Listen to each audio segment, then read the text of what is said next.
Fabrice Lafitte est là, Olivier Guénec est là, bien sûr, et puis notre ami Alexandre Omar. Je vous propose tout de suite d'écouter le maire de Vallauris. Je rappelle qu'une petite fille de 7 ans est entre la vie et la mort. Elle a été percutée hier soir vers 19h à Vallauris, dans les Alpes-Maritimes, par une moto.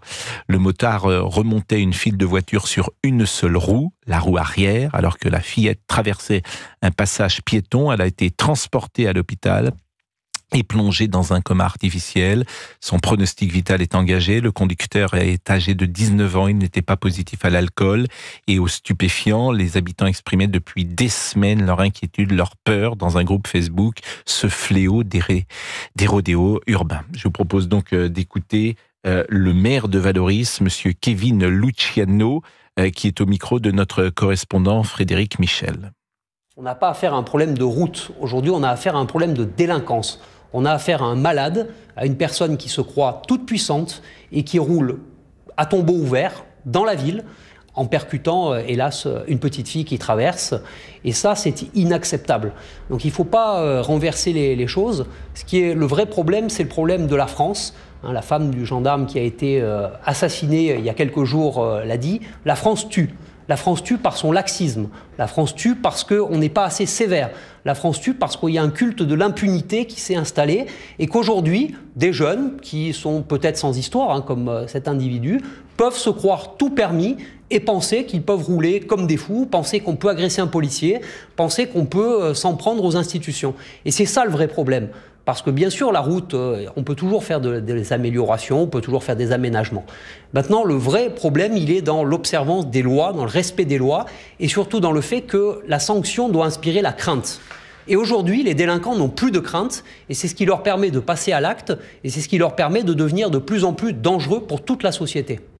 La sanction doit inspirer la crainte, ce qui est une évidence, mais lorsqu'on entend là aussi les réactions après la mort du gendarme Comines, lorsque j'entends toutes ces personnalités, disons-le, classées à gauche, qui expliquent que la prison n'est pas la réponse, mais quelle est la réponse si ce n'est pas la sanction et la prison? Nous sommes avec Bruno Bartocchetti, que vous connaissez sans doute, qui intervient régulièrement sur ces sujets. Bonjour, monsieur Bartocchetti. Bonjour, merci de m'avoir invité. Et merci, vous êtes représentant du syndicat de police unité dans le sud de la France. D'abord, est-ce que vous avez des informations précises sur l'état de cette jeune fillette de 7 ans ? Je n'ai malheureusement pas d'autre retour, sinon que la situation est préoccupante. Cette gamine est entre la vie et la mort, comme on le sait. Et nous sommes tous dans l'émotion. La première, c'est qu'on pense à cette jeune fille et à sa famille. C'est la première émotion. Et la deuxième, c'est la colère, bien évidemment. La colère, parce que comme vous le dites très justement, aujourd'hui, qu'est-ce qu'il y a de dissuasif ? Est-ce qu'on a trouvé des solutions pour freiner cette délinquance de la route ? Eh bien, malgré nos contrôles, malgré le fait de verbaliser, malgré qu'il y ait des textes législatifs, la sanction doit être dissuasive. Et c'est vrai que ça doit être aussi une crainte. Lorsque là, il va répondre bien sûr de ce drame, il va prendre ses responsabilités. J'espère qu'il va être très très sévèrement sanctionné. Mais lorsqu'on interpelle un jeune ou moins jeune qui fait du rodéo, qu'est-ce qu'il encourt ? Pas grand-chose. Et à partir du moment où justement il se sent impuni, bien l'entourage considère qu'on peut prendre tous les risques en toute impunité. Alors on a ceux qui sont délibérément chauffards, prêts à tuer un gendarme ou un policier sous stupéfiants. Et puis après vous avez ces inconscients qui ne sont pas des motards. Les motards, d'une manière générale, sont très respectueux, mais vous avez ces motards qui flambent comme ça, qui prennent tous les risques juste pour exister. Et aujourd'hui, c'est une petite fille de 7 ans qui est entre la vie et la mort à cause d'un comportement irresponsable.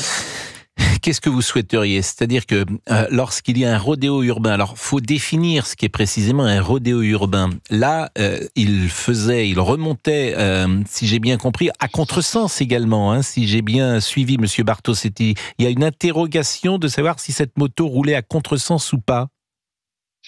Oui, en tout cas, dans les deux cas, j'ai cru comprendre qu'il était à contresens, Voilà, mais dans les c'est ça. deux cas, à partir du moment où on prend tous les risques, à partir du moment où on fait du rodéo, à partir du moment où on dépasse la limitation de vitesse, eh bien, on devient dangereux et on peut devenir un dangereux criminel. Moi, j'entends, et merci de me donner la parole, vous avez les représentants des syndicats qui s'expriment. Gérald Darmanin s'est exprimé. On aimerait que le ministre de la Justice s'exprime, parce qu'à un moment donné, qui manque de moyens pour travailler, bien sûr les policiers, mais est-ce que est-ce que la justice s'exprime assez sévèrement lorsque vous avez un chauffard de la route qui n'est pas sanctionné sévèrement? On peut se poser des questions, vous et moi, si on prend un point parce qu'on a dépassé de 10 km/h une circulation routière, eh bien on n'aura pas de sursis, on n'aura pas un rappel à la loi. Et vous les avez avec des criminels qui sont au volant, au guidon de ces scooters ou motos et qui prennent tous les risques. Pas de sursis pour eux. La sanction doit être immédiate, elle doit être dissuasive et on doit calmer ces gens impérativement. Alors le rodéo, faut le définir précisément. Le rodéo ne signifie pas forcément qu'il y a plusieurs motos ensemble. À partir de moment où la personne est sur une seule roue, ce qui était le cas de ce jeune homme qui roulait à contresens, on considère qu'effectivement c'est un rodéo urbain, c'est une manière provocatrice de rouler, c'est pour... C'est aussi la conduite de la bêtise, parce que c'est ce qui est arrivé à Vallauris, c'est aussi le drame de la bêtise, et c'est ça qui est terrifiant, c'est-à-dire que cette petite fille, on ne peut pas évidemment se mettre à la place des parents, parce que c'est impossible d'être à la place dans ces cas-là des uns et des autres, mais qui souffrent et qui voient leur fillette entre la vie et la mort parce qu'un imbécile, parce qu'un délinquant, parce qu'un criminel a fait avec une moto n'importe quoi. Alors vous dites effectivement qu'il faut la sanction et qu'elle doit être exemplaire.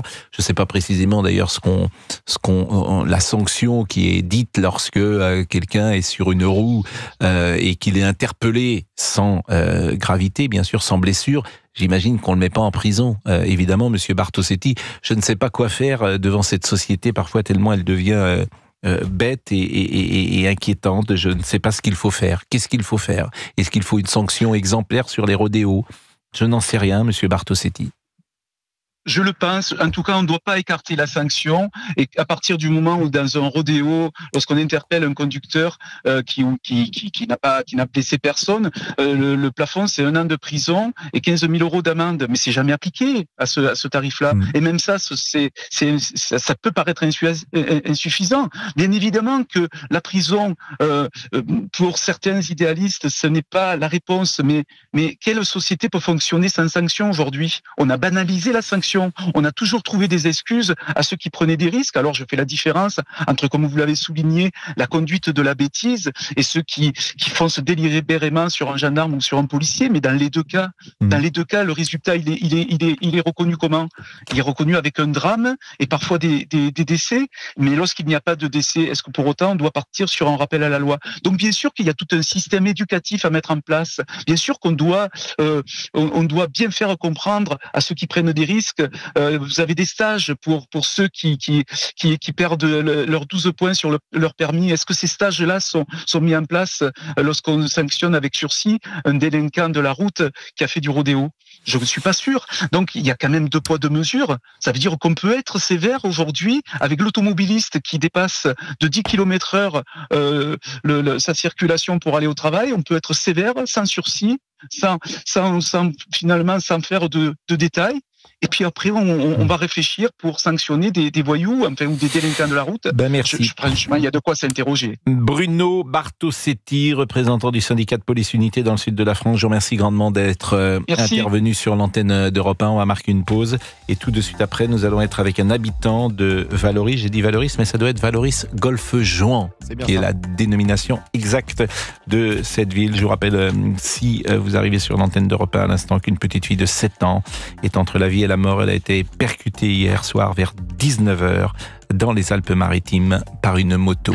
À tout de suite. Et vous pouvez réagir au 01 80 20 39 21, le numéro est non surtaxé. On va être avec Vincent. Bonjour Vincent. Bonjour.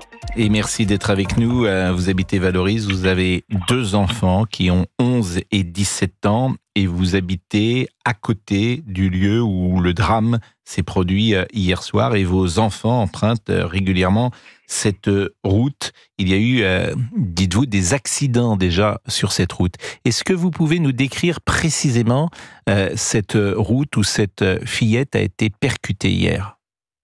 Mais écoutez, c'est une artère principale de Valoris qui rejoint Golfe-Juan au chemin Saint-Bernard, donc qui est très très emprunté, par exemple par toutes les circulations qui vont travailler sur Sophie Antipolis. Ça c'est au niveau de la circulation, et c'est une rue qui est très très empruntée par les enfants puisque le collège de Valoris se situe en haut de cette avenue, donc il y a beaucoup de passages avec des enfants. C'est une rue à double sens ? C'est une rue à double sens, c'est une avenue à double sens. C'est une avenue à double sens et il n'y a qu'une file dans chaque sens, ou il y a plusieurs files ? Non, il y a deux files. Il y a bien 2 files distinctes. Par contre, il y a souvent effectivement des camions qui s'arrêtent, des personnes qui doublent. Et dans cette rue-là, comme dans beaucoup de rues de Valoris, beaucoup de rodéos qui sont faits par des motos. Donc ça, c'est malheureusement assez fréquent. Et après, il y a aussi des problématiques de personnes qui roulent trop vite, que ce soit en voiture, en vélo électrique, en trottinette.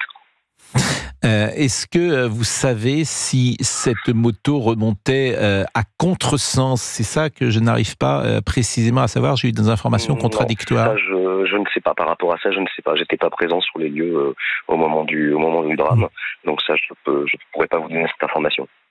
Alors évidemment, c'était embouteillé et donc la moto remontait le sens des voitures. Mais vous-même, vous dites qu'avec vos enfants de 11 et 17 ans, il y a eu des accidents. De quel type d'accidents ont souffert vos enfants ? Les 2 en allant au collège, en fait. Mon plus grand, quand il était au collège, là il est actuellement au lycée, en allant au collège le matin, il s'est fait percuter au niveau des genoux par une voiture, dont heureusement la voiture a réussi à s'arrêter, mais ça a quand même touché au niveau des genoux.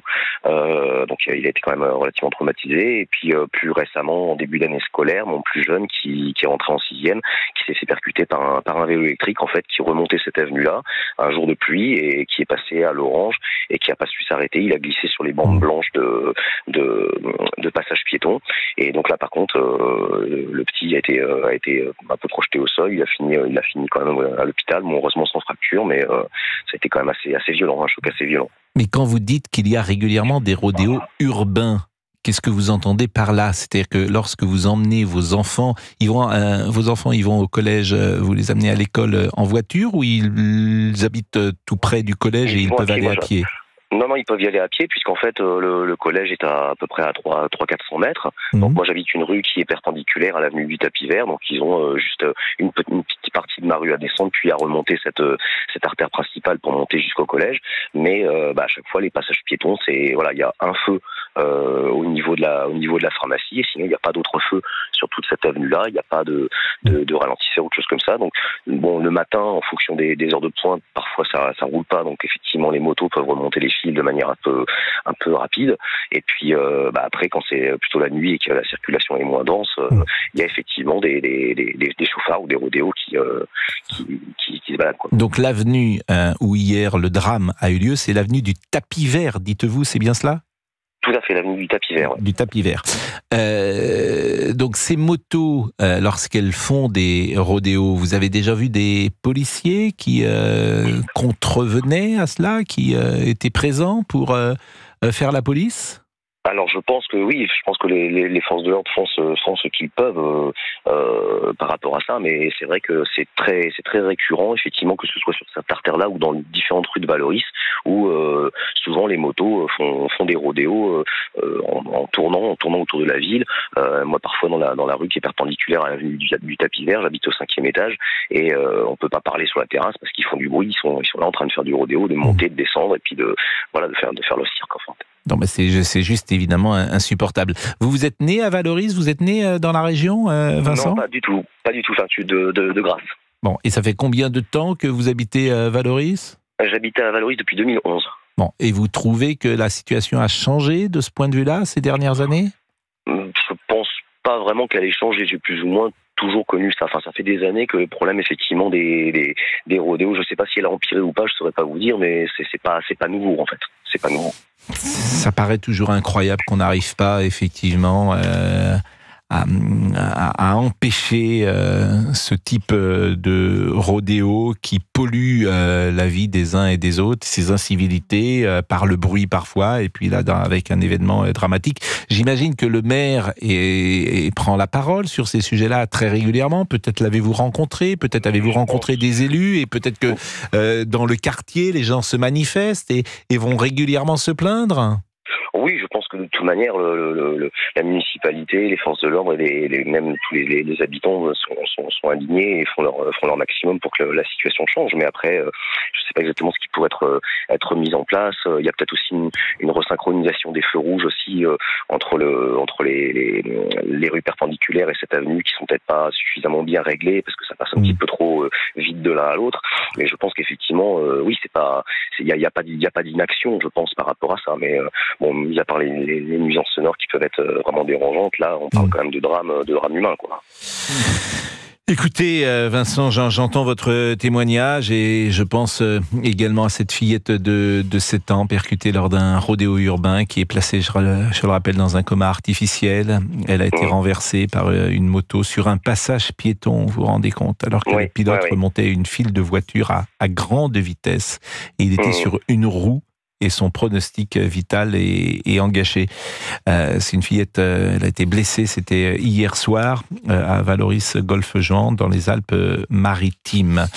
Je vous remercie grandement, Vincent. Vraiment, je vous remercie grandement. Vous, aujourd'hui, quel va être votre programme? Est-ce qu'il va y avoir un mouvement de solidarité peut-être entre les habitants de Valoris qui ont imaginé de se rassembler? Moi, aujourd'hui, je ne suis malheureusement pas sur la commune aujourd'hui. Je suis sur la fin de mes congés. Mais je pense qu'effectivement, il y aura des actions et des mouvements de solidarité qui vont être mis en place. Bon, pour le moment, j'ai le sentiment qu'il y a très peu de réactions politiques.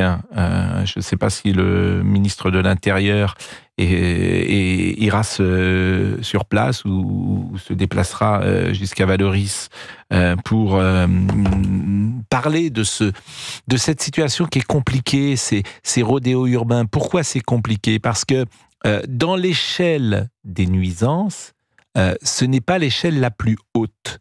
Je ne parle pas évidemment lorsqu'il y a un drame comme il se passe aujourd'hui. Mais il y a une forme de laxisme peut-être ou de tolérance parce qu'effectivement il n'y a pas de blessés ou de morts provoqués bien souvent par le rodéo urbain. Mais c'est une nuisance que je trouve insupportable si par malheur vous subissez en bas de chez vous, quand vous vous déplacez, ces motos qui roulent n'importe comment. Et on est évidemment face à quelque chose qu'on ne peut pas réprimer d'une manière radicale. C'est-à-dire que quelqu'un qui roule sur une roue, je ne pense pas que vous allez l'envoyer en prison, forcément. Mais ces nuisances polluent, ces incivilités, ces petites incivilités, je le répète, je ne parle pas de ce qui s'est passé hier, sont insupportables. Donc qu'est-ce qu'on doit faire pour lutter contre? Et c'est une question, me semble-t-il, qui est assez importante dans la vie quotidienne des uns et des autres. Il est 11h27, on aurait aimé ce vendredi être plus léger, ce que nous sommes souvent. Oui. Mais je crains qu'effectivement le début de cette émission soit évidemment contaminé par toutes nos pensées qui sont dans la chambre de cette petite fille de 7 ans. À tout de suite. Je crois que nous sommes avec Émilie Leduc. Bonjour madame. Tout à fait, bonjour Monsieur Pro. Et merci d'être avec nous. Vous êtes conseillère municipale de Valoris. Est-ce que vous avez des informations sur la santé de cette fillette de 7 ans? Exactement. Permettez-moi tout d'abord évidemment d'adresser mes plus sincères pensées à ses parents qui vivent un drame effroyable avec l'accident qui s'est produit hier soir. Je n'ai pas d'informations officielles sur son état de santé, donc je ne pourrai pas vous en dire plus. Mais effectivement, avant tout, il faut que toutes nos pensées aillent vers cette famille. Ses parents sont commerçants sur la commune. Cette petite fille se trouvait avec son petit frère au moment de l'accident. Voilà. Ça fait plusieurs fois que je pose la même question sur les conditions de cet accident. On essaye de comprendre. Donc, on a une moto qui remonte à vive allure. D'abord, je ne sais pas si vous avez l'allure de cette moto, Madame Leduc. Non, je n'ai pas la vitesse précisément, mais effectivement, c'est une moto qui remonte à vive allure dans cette avenue du tapis vert qui malheureusement connaît souvent ce type de phénomène, comme dans d'autres rues de notre commune, où des jeunes, parfois au volant de ces scooters ou de ces motos, pratiquent ce qu'on pourrait appeler du rodéo urbain, avec des roues arrière, ce genre de choses, qui certainement envisagent pas qu'ils ont finalement au bout de leurs mains du volant ou du guidon une arme, parfois, parce que ça peut se transformer en arme, avec une vitesse toujours trop excessive, et puis des rues qui, avec un stationnement anarchique, qui font qu'on manque de visibilité parfois pour traverser, mais c'est surtout les conducteurs qui manquent de visibilité sur les riverains, les piétons, qui sont de fait très vulnérables. Émilie Leduc, vous êtes conseillère municipale d'opposition sans étiquette de Valoris Golfe-Juan. Oui. J'imagine que vous avez peut-être rencontré ces jeunes gens qui font n'importe quoi. Est-ce que vous avez essayé d'entamer un jour une discussion avec eux, de leur expliquer combien ils mettaient la vie des autres en danger ? C'est très difficile. Et pourtant, eux-mêmes, avant, ont été plus jeunes, ont été enfants, justement, comme cette petite fille. Nous, sur la commune, on a quand même 2000 enfants scolarisés en école élémentaire et primaire, donc qui se déplacent à pied pour aller à l'école. On a aussi 900 collégiens. Donc, on a un problème de sécurité vraiment sur nos enfants, sur la voie publique, qui est très, très important.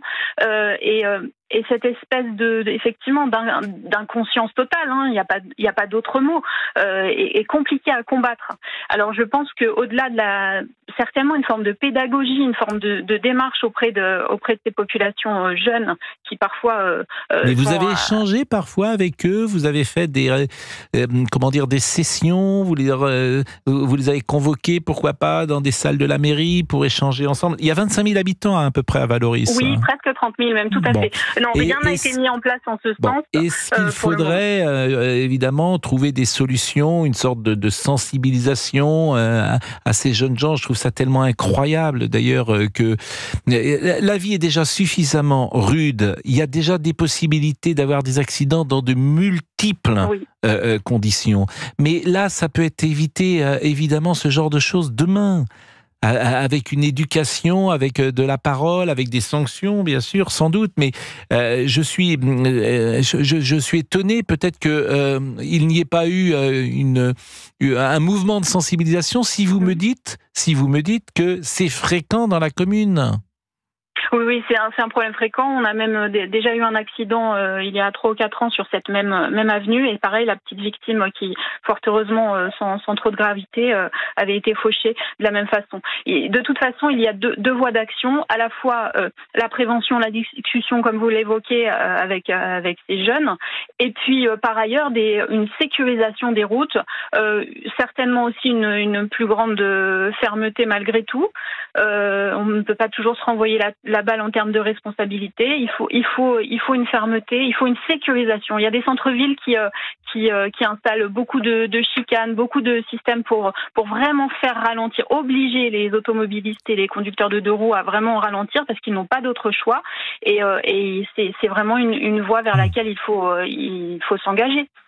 Madame Leduc, qui est avec nous, vous êtes sur Europe 1 et Madame Leduc est conseillère municipale de Valoris. Alors Valoris, pour beaucoup de gens qui ne connaissent peut-être pas cette ville, en revanche ils connaissent son nom parce que c'est une ville assez célèbre pour la poterie, pour également son patrimoine artistique. Mais c'est vrai aussi que Valoris, ces dernières années, alors est-ce rumeur ou pas, on a le sentiment parfois que Valoris sort de l'anonymat, ou en tout cas qu'on parle de Valoris pour la dangerosité de cette ville, avec une délinquance qui est assez présente sur la ville. Est-ce que vous diriez cela, madame ? Alors je vous invite Monsieur Pro à venir à Valoris parce qu'effectivement il y a beaucoup de choses à découvrir en termes d'insécurité ou d'incivilité. Les forces de police sont mobilisées. Je n'ai pas nos chiffres précis, mais je ne pense pas que notre criminalité, on va dire, soit plus élevée que les communes environnantes. Effectivement, il y a malgré tout un gros travail de sécurité à faire. Il faut toujours être présent. Nos policiers municipaux font le maximum. Le quartier le centre-ville est souvent présenté comme un quartier sensible et animé de la commune. Il y a 6700 habitants, je crois, dans ce quartier. Voilà.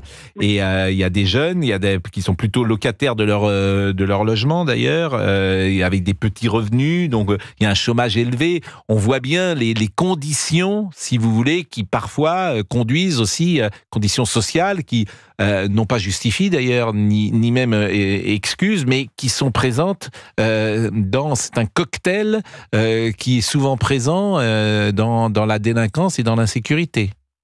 Je ne pense pas qu'il faille tirer de conclusions trop hâtives vis-à-vis de ce drame qui s'est produit hier.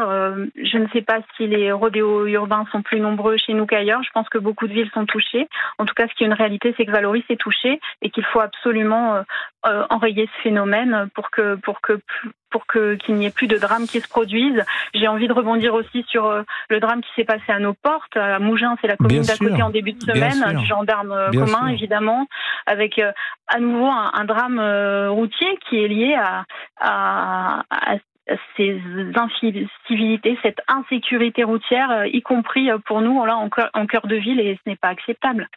Je vous remercie beaucoup, Madame Émilie Leduc. Vous êtes conseillère municipale, je le rappelle, de Valoris. Je vous remercie d'être intervenue sur l'antenne d'Europe 1. Et on entend évidemment votre émotion et toutes nos pensées vont, je le disais tout à l'heure, dans la chambre de cette petite fille, cette fillette de 7 ans qui est entre la vie et la mort parce qu'elle a été percutée hier soir à 19h à Valoris, dans les Alpes-Maritimes, par une moto qui faisait du rodéo et qui était sans doute sur une seule roue.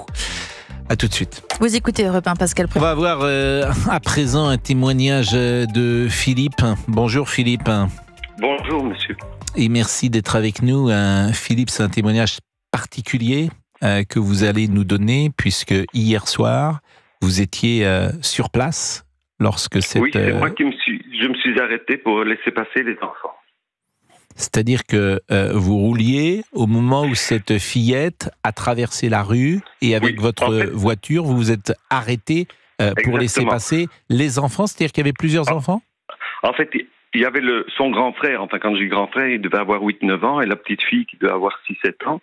Donc, qui était sur le trottoir face au passage clouté. Et ils attendaient manifestement de traverser. Moi, j'avais personne devant moi. Je me suis spécialement arrêté parce que je me suis dit, bon, 2 petits-enfants, c'est une rue assez dangereuse, je vais les laisser passer. À ce moment-là, ils ont traversé. Ils m'ont tous les deux, d'ailleurs, ce qui m'émeut beaucoup, ils m'ont tous les deux remercié d'un petit signe de la main. Et au même moment, je vois dans mon rétroviseur un motard arriver à toute allure. Bon, lui, il n'a pas pu voir les enfants parce que comme ils sont petits, donc il n'a pas pu les voir. Et à ce moment-là, je me suis dit, mais vous savez, c'est une question de secondes.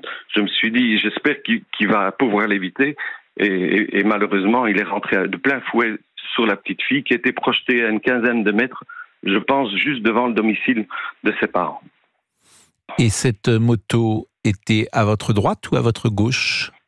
À ma gauche, elle était dans le même sens que moi, elle venait. Mais comme c'est une rue, je pense, un peu en pente, alors apparemment, j'ai regardé après, donc sur Google Maps, il y a des pointillés, donc c'était pas une ligne blanche continue, donc et malheureusement, il y avait pour une fois, parce que c'est une rue très empruntée pour rejoindre l'autoroute, il y avait personne en sens inverse. Donc il est arrivé à toute allure et de plein fouet, il a renversé la petite fille. Donc, elle traversait de droite à gauche. Voilà, c'est ça. Elle traversait de droite à gauche. Est-il exact que la moto circulait sur une seule roue ? Écoutez, moi, étant donné que j'étais bien à l'avant, ça, je ne peux pas le dire, honnêtement. Moi, il me semble, j'ai pensé peut-être à c'était un livreur de pizza, parce qu'il me semble qu'il y avait comme un gros coffre, vous savez, réfrigéré, vert derrière. Mais je peux me tromper, parce que vous savez, encore une fois, tout se passe en quelques secondes. Bon, donc qu'est-ce qui s'est passé à ce moment-là? Vous êtes arrêté, bien évidemment, et vous avez porté secours à cette fillette. Alors, non, elle était avec en fait, moi, je suis resté dans la voiture. La personne qui m'accompagnait est descendue, mais il y avait beaucoup de témoins directement. Il y avait plein de gens. En plus, comme il fait chaud, tout le monde était sur son balcon, etc., dont les voisins de la petite fille. Et la personne qui m'accompagnait a donné notre carte de visite à la voisine en disant que s'il y avait besoin d'un témoignage, qu'il pouvait le faire. Et ces enfants étaient avec leurs parents à ce moment-là? Non, ils étaient tous les deux, tout seuls. Les parents étaient au domicile. Le père est descendu. Il est devenu, forcément, il a une espèce de crise d'hystérie. Il a tapé ses poings contre une camionnette très violemment, et même sa tête. La mère est descendue. Elle s'est mise à plat ventre devant la petite fille. Je pense qu'il y a des gens qui ont dit de ne pas les toucher, ce qu'il faut évidemment pas faire dans ce cas-là. Et moi, je suis resté une dizaine de minutes. Et après, on m'a demandé de partir parce que je pouvais bloquer, moi et les autres, les secours, puisque c'est une rue assez étroite. Parce que les secours sont arrivés tout de suite? Les secours sont arrivés tout de suite, immédiatement? Non, parce que moi, je suis resté une dizaine de minutes, et quand je suis parti, je les ai vus arriver, mais à 1 kilomètre de là, où, je pense, j'ai vu 2 voitures, je pense que c'était pour ça. Je pense que les secours sont venus assez lentement, si je puis dire. Bon, pardonnez-moi de poser des questions aussi précises et qui peuvent être dérangeantes. C'est-à-dire que vous n'avez pas vu vous-même cette fillette, vous n'êtes pas allé jusqu'à... Si, vous êtes allé jusqu'à elle? Non, c'est la personne... Moi, je suis resté au volant. Vous êtes resté dans la voiture, hein. Oui, mais la personne qui m'accompagnait donc est descendue, elle est allée voir la petite fille, mais il y avait tout de suite, immédiatement, il y avait beaucoup de monde, donc il y avait beaucoup de monde autour. Et le motard, il y avait une dame avec un chien. Et qu'est-ce qui s'est passé? Et le motard, où était-il à ce moment-là? Alors le motard, curieusement, il s'est relevé directement, il a levé les bras au ciel. Et apparemment, il n'a pas été blessé. On a tout de suite compris que le pauvre entre guillemets, était affolé. Mais lui, apparemment, mais il est resté sur place, le motard? Oui, il est resté sur place. Et il a été pris à partie par les gens qui étaient là? Non, curieusement. Alors je ne sais pas si, vu l'émotion du père, je ne sais pas si le père a compris que c'était lui ou pas. Apparemment, personne ne l'a agressé, mais il avait l'air catastrophé. Bon, ce serait pour moi, mais encore une fois, alors s'il était sur une roue, pardon, ça je ne peux pas l'affirmer parce que de loin, dans mon rétroviseur, ça je ne peux pas le voir. Et vous êtes vous-même un habitant de Vallauris ou vous êtes en vacances en ce moment? Non, je suis en vacances. Parce que je comprends que vous avez un accent que je n'identifie pas dans le sud de la France. Exactement, je suis belge. Voilà, c'est ce que j'avais deviné, que vous n'étiez... il me semblait en tout cas que cet accent était davantage celui de la Belgique. J'imagine forcément que vous allez peut-être témoigner d'ailleurs, vous allez peut-être être invité à témoigner. Ce qui m'étonne, c'est que vous êtes quand même une des rares personnes qui sans doute a absolument tout vu de cet accident. Et elles ne sont pas si nombreuses, les personnes qui ont vu ce qui s'est passé hier soir. C'est-à-dire que ça va tellement vite. Encore une fois, il y avait beaucoup, mais ça va tellement vite que on se rend pas compte. Je dirais vraiment de ce qui se passe. Je suppose, moi, oui, parce que j'ai compris. Vous voulez 1 seconde ou 2 avant ce qui se passe. Et mais les gens n'ont peut-être pas compris parce que le choc était tellement violent. Et encore une fois, la petite fille était projetée sur une dizaine de mètres aussi. J'imagine, alors vous dites vous avez donné votre carte, je ne sais pas qui vous l'avez donnée d'ailleurs, mais vous êtes allé à la police ce matin pour peut-être rapporter ce que vous nous dites là? J'ai donné ma carte à une voisine et je ne sais pas, comme il y avait beaucoup de témoins, je ne savais pas si c'était nécessaire ou pas. Parce que le témoignage que vous apportez est assez important, je pense, assez même décisif pour l'enquête. Je remercie d'ailleurs, c'est Olivier Guénec qui a réussi à retrouver votre la possibilité que vous veniez témoigner à l'antenne. Mais c'est vrai que c'est un témoignage extrêmement fort, extrêmement précis. Et je le répète, je pense que la police viendra très certainement vers vous parce qu'elle est durant l'enquête, elle va essayer de comprendre. Et ce que vous dites là est très important, forcément. Ce que vous avez vu et aussi ce que vous n'avez pas vu d'ailleurs. Je me tiens à la disposition évidemment de la police. Bien sûr, bien sûr.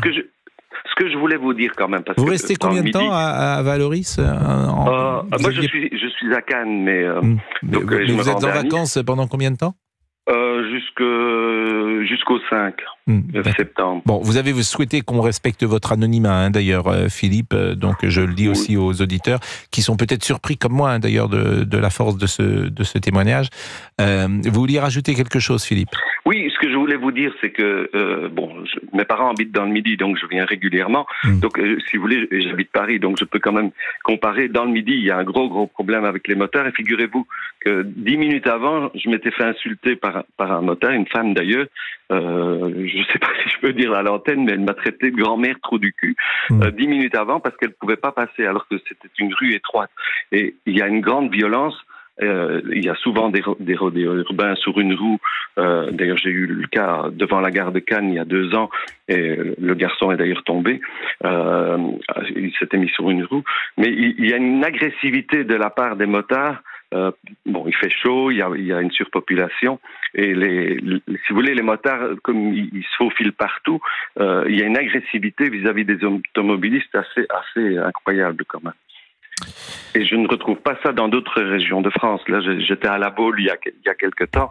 Il n'y a pas du tout cette atmosphère violente et agressive. Mais je suis d'accord avec vous, puisque vous parlez de La Baule et j'y suis passé également assez longuement durant ces vacances d'été.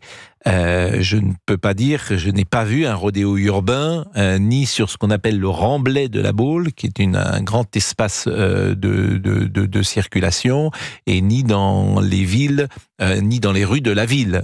Bien évidemment, je n'ai pas vu ça, et vous avez raison, je l'ai souligné d'ailleurs tout à l'heure avec la conseillère municipale. Valoris est un lieu qui n'est pas le plus sécure du monde aujourd'hui, et il faut le dire, puisque il y a des incidents, en tout cas des rodéos urbains régulièrement. C'est en tout cas ce que vous avez vu, Philippe. Non, c'est certain. Et David Lisnard, qui est le maire de Cannes, qui est un maire remarquable, fait ce qu'il peut, mais forcément, il y a des caméras, etc. Mais c'est vrai que régulièrement, dans le Midi, dans cette région, il y a de très gros problèmes de rodéo urbain. Je vous dis, il y a une agressivité de la part des automobilistes aussi, d'ailleurs, une agressivité qu'on ne retrouve pas ailleurs en France. Qu'on retrouve parfois dans certains quartiers de France ou dans certaines villes de France, bien sûr. Je vous remercie grandement, vraiment, Philippe, à 11h56. Ce témoignage est important, bien évidemment, et comme nous, vous l'aurez écouté avec beaucoup d'attention, j'imagine.